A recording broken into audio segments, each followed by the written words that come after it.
شعبان سے متعلق ہمیں حدیث میں نبی کریم صلی اللہ علیہ وآلہ وسلم کا جو عمل ملتا ہے وہ صرف روزہ ملتا ہے۔ باقی اس کے علاوہ شعبان کے مہینے میں جتنے بھی اعمال کیے جاتے ہیں روزے کے علاوہ وہ سب بدعت و خرافات ہیں۔ تو جامع ترمذی میں امام ترمذی رحمہ اللہ اس روایت کو ذکر کرنے کے بعد خود امام بخاری رحمہ اللہ کا قول نقل کر رہے ہیں، تو وہ روایت تو ضعیف ہے۔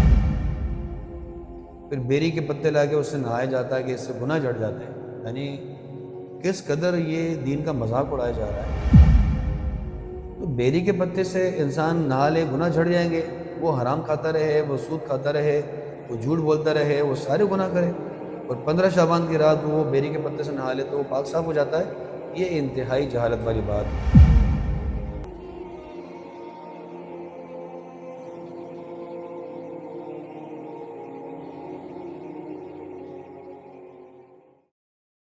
شیخ 15 شعبان کو شب برات منائی جاتی ہے، کیا قرآن اور حدیث میں اس کا کوئی ثبوت ملتا ہے؟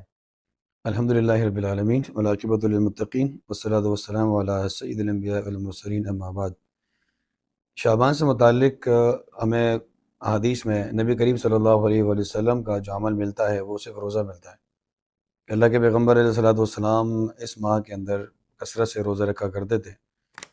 باقی اس کے علاوہ شعبان کے مہینے میں جتنے بھی اعمال کیے جاتے ہیں روزے کے علاوہ وہ سب بدعت اور خرافات ہیں، اور خصوصاً جو ہمارے یہاں 15 شعبان کی رات جسے شب برات کہا جاتا ہے، دین اسلام میں کوئی اس کا تصور نہیں ہے، اور دلیل ایک قرآن کی آیت کو بنایا جاتا ہے جو بالکل غور و فکر کرنے سے بات سمجھ میں آ جاتی ہے۔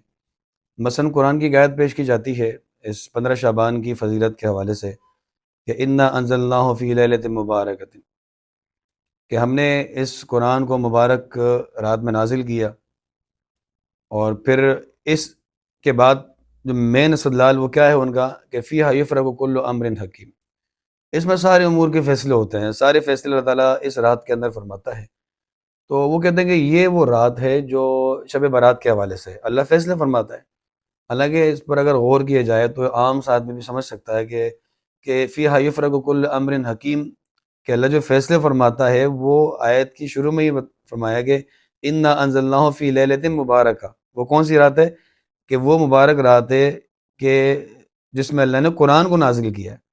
تو بالکل آسان سی بات ہے، قرآن مجید میں انا انزلناہ فی لیلۃ القدر، اللہ نے فرمایا کہ ہم نے اس کو لیلۃ القدر میں نازل کیا۔ ایک جگہ فرمایا کہ شہر رمضان الذی انزل فیہ القرآن، کہ رمضان کا وہ مہینہ جس میں قرآن نازل کیا گیا۔ تو یہ بات تو بالکل عیاں ہے، ہر آدمی جانتا ہے، ایک عام بچہ بھی جانتا ہے کہ اللہ تعالیٰ نے قرآن مجید یہ رمضان کے مہینے میں اور شب قدر میں نازل کیا۔ تو اس آیت سے استدلال کرنا اور 15 شعبان پر اس پر فٹ کرنا، یہ تو بالکل ہی انتہائی کم علمی اور جہالت والی بات ہے۔ لہٰذا یہ 15 شعبان کے حوالے سے کوئی بھی مستند ہمیں کوئی روایت نہیں ملتی ہے۔ جو احادیث پیش کی جاتی ہیں وہ بھی مستند نہیں ہے۔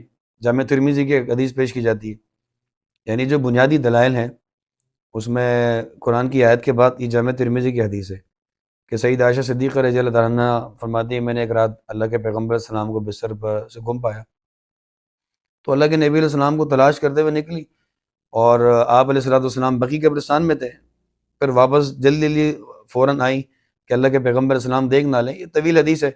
پھر اللہ کے نبی علیہ السلام جب گھر پہنچے سمجھ گئے کہ عائشہ رضی اللہ عنہ میرے یہ پیچھے آئی تھی۔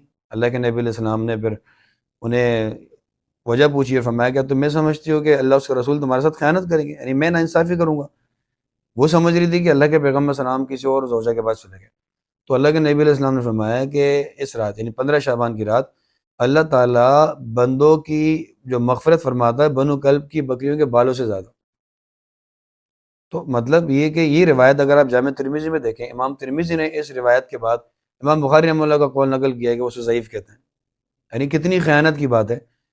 عام لوگ تو نہیں تلاش کرتے، دیکھتے نہیں ہے کہ ہم وہ روایت کو دیکھیں حدیث میں کیا ہے۔ تو جامع ترمذی میں امام ترمذی رحمہ اللہ اس روایت کو ذکر کرنے کے بعد خود امام بخاری رحمہ اللہ کا قول نقل کر رہے ہیں، تو وہ روایت تو ضعیف ہے۔ لہذا جتنی بھی روایتیں شیخ الاسلام ابن تیمیہ رحمہ اللہ فرماتے ہیں کہ وہ سب کے سب ضعیف اور موضوع روایات ہیں، کوئی بھی مستند روایت 15 شعبان کی فضیلت کے حوالے سے ثابت نہیں۔ لہذا روزے کے علاوہ جتنے بھی اعمال کیے جاتے ہیں وہ سب بدعت الخرافات۔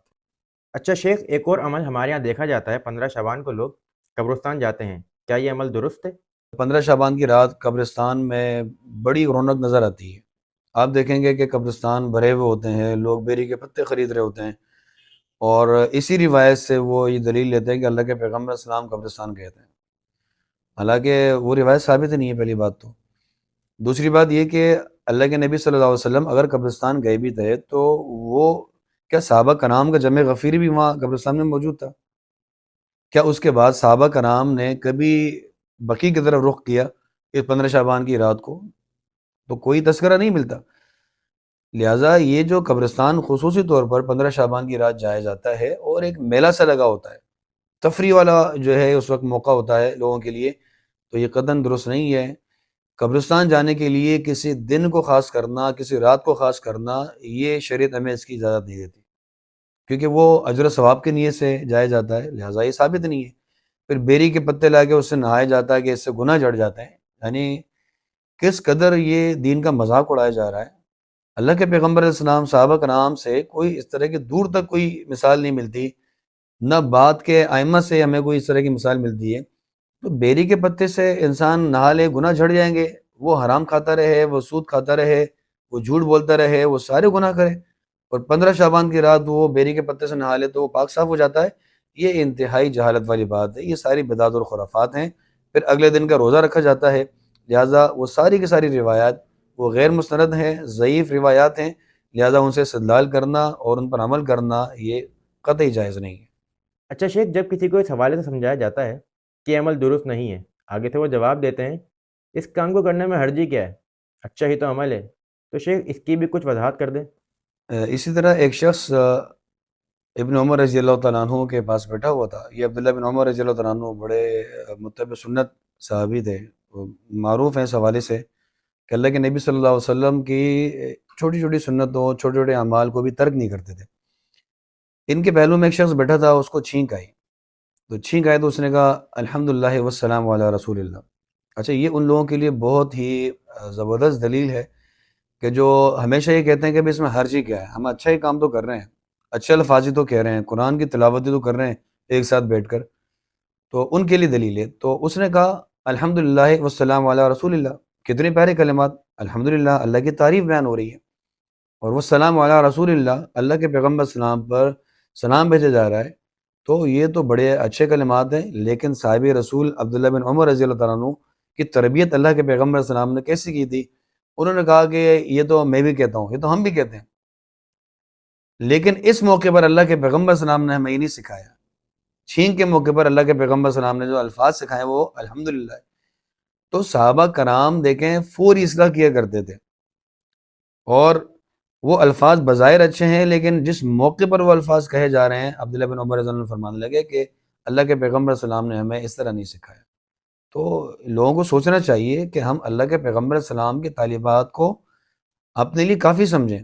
جو الفاظ جس موقع پر اللہ کے پیغمبر السلام نے جس طرح جتنے سکھائے ہیں، ہم اسے ایک لفظ بھی آگے پیچھے نہیں کریں گے، اور یہی ایک مومن کی صفت ہونی چاہیے کہ اللہ کے پیغمبر السلام کے الفاظ اور تعلیمات کو اپنے لیے وہ کافی سمجھے۔